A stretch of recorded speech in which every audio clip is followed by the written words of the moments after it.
Ooh, boy, what time is it? Ooh.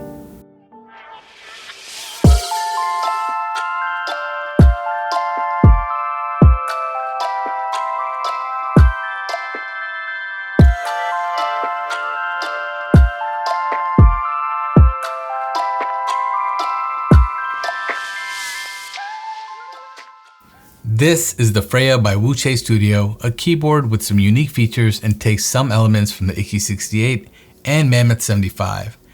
Now the design inspiration comes from a Norse mythical figure, Freya, the goddess of love, who apparently donned a feather cloak made from feathers of birds, and 1 billion years later has been commemorated on the side of a custom keyboard. A proud moment indeed. But yeah, these wings on the top case look really nice and add some layering to the side. Now depending on the case color you select, these wings will be either gold or silver. The wing theme continues on the back with these swooping curves on the PVD bottom, and it looks stunning. Now turning it around, taking a look at this bottom, it's absolutely gorgeous. You have a really shiny mirror finish PVD and this really awesome looking Freya badge, which has a lot of dimension to it and I think is really well designed. But do note there is no brass or any other materials on this keyboard at all. It's all aluminum, so the badge is aluminum as well as the bottom. Another nice detail is the badge underneath the screen, which brings back that Icky 68 vibe, and I really love it. And it would be cool to swap out the ones that you already have with your Icky. So overall, I think the design is really, really nice. I think it's gonna be a total head turner whenever anybody sees your keyboard. So there's 2 versions of the Freya available during the group buy. There's gonna be the Freya and then the Freya Ultra. The price for the Ultra ranges from $400 to $450, and the standard Freya ranges from $320 to $370. There's also a couple of collaboration units coming in at an eye-watering $480 to $490. Yeah. So you may be wondering, what's the difference between the Freya and the Freya Ultra? The only difference between the two is the Ultra has an XT column on the left, which can either house a slider for controlling the volume, or you can go with a standard key column. Now if the XT column isn't for you, just go with the standard Freya. Both models are available in a ton of colors, including white and cream, which are E-coated. And then they have anodized colors in Tiffany blue, burgundy, deep purple, champagne gold, pine, gunmetal gray, black, and ice blue. Now the color that they sent me is silver, which is part of their prototype run. So it's a one-off baby. Yeah. So when you get the kit, it comes in this really fancy box, and when opened, it reveals this metal carrying case with the Freya branding on it. It looks really nice, but I would have loved to seen handles on this to make it easier to carry around. Now below the box's main compartment, you'll find a little drawer that stores all the components for the build. And included in the kit, you get a PCB of your choice, and they have 3 different options. A tri-mode 1.2mm hot swap PCB with the ANSI layout, and this one does have the flex cuts. This PCB is a good option if you're looking for more flex and plan to use more foams. There's also a tri-mode 1.6mm PCB with an ANSI layout for those who like it thick and those who prefer a more fuller sound when they're typing on their keyboard without the need for foams. No flex cuts on this one. Both of these options are hot swap and have per key RGB to level up your gaming skills. Yeah. And finally, there is a solder PCB, which is also 1.6mm without flex cuts, but one big thing to note here. The solder PCB does not support the touchscreen or the slider modules because it's wired only. So make sure you pay attention to that when you order the board. You also get all the foams you need to customize the sound to your preference, all the screws and hardware you need for the build, plus some Wuche V3 stabilizers, which will be included in the kit. So a lot of talk about this keyboard is going to be all about the screen, and it's warranted. But one of the more unique innovations with this board are the plates that they used. So Wuche decided to play with multiple materials and combine them to give you a really unique sound and feel profile. This is the first time I've seen something like this in the hobby, but if you've seen it before, let me know in the comments. Essentially, you're getting a combination that gives you one material on the alpha keys and another for the outer frame, which houses the mod keys such as the backspace, enter, spacebar, etc. Kind of like a half plate with an insert.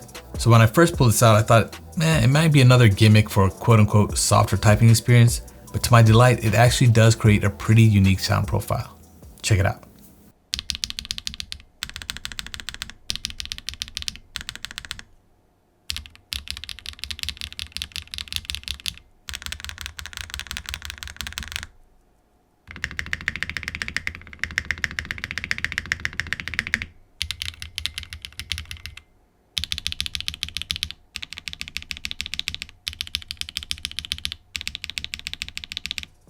So for me personally, I always prefer the sound of a spacebar with an aluminum plate, but sometimes crave that poppy alpha sound with the softer plate like polycarbonate or palm, or even PP.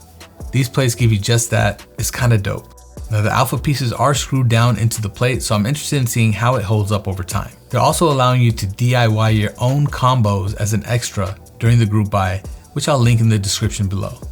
Now as far as the mounting style, this isn't your typical gasket mounted or top mount keyboard. There's only one mounting style for this, and it relies on pre-installed springs that the plate and PCB sit on. They include these silicone gaskets which press into the plate to eliminate any possibility of the plate material making direct contact with the top and bottom plate. Now this is overall a bouncy typing experience, and there are further improvements that will be made for the final units to enhance the typing feel.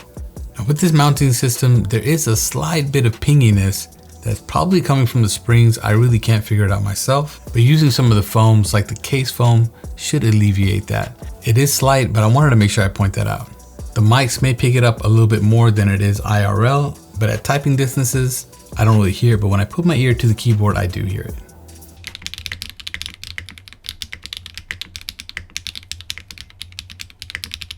Now speaking of typing experience, we're looking at a 20mm front height and a 6.5 degree typing angle. Overall, it's comfortable to type on, but I would love to see Wuche start designing boards with a lower front height. 20mm is the most I'm willing to go for a keyboard, but below that is where I find my sweet spot when it comes to typing without a wrist rest. Something like 18mm would be great. So let's talk about this slider module. Now as it stands, the only thing you can control with this thing is the volume. The cool thing is the slider goes from 0 to 100%, meaning if you stop in the middle, you'll be at 50%. Which is much more easy and precise versus the knob, especially if it doesn't have a start and stop point. As a content creator though, I'd have loved to see the ability to map more functionalities to this slider.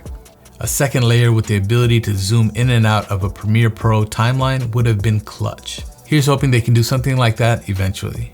But overall, I think they did a good job with the slider and adds a unique look to the board. But if you desire some function keys or navigation keys, since the board doesn't have any, especially with the screen installed, then you can always opt for the macro column instead of the slider, so there's some modularity here, which is nice. Alright, time to take a look at this screen.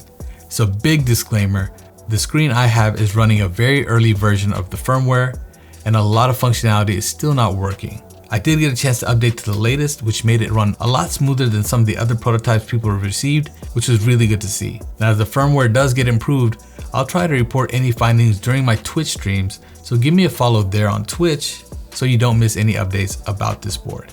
Overall, I was very pleased with the clarity of the screen. I don't have exact numbers, but the pixel density looks very good, and according to the Wuche website, it can do 10 frames per second and has a refresh rate at about 40, which should be okay for GIF animations once the functionality is actually working. In this early prototype form, GIFs are not formatted correctly, but I can say that text graphics are all crisp and it's easy to read from a typing distance. The first screen that you have is a clock, which makes it look like a smartwatch on your keyboard. It displays the date, the clock, and the battery level. Now if you keep swiping, you'll find the mode status screen, which shows you which layer you're on, whether you have caps lock on, things like that. Then you have a word per minute counter. You can also read the temperatures from your PC, which is pretty cool. I still haven't gotten that to work, early prototype. And you can also see the current weather. Some functions will require you to sync to the Pocket Wuche app, which can be found in the iOS store and the Google Play Store.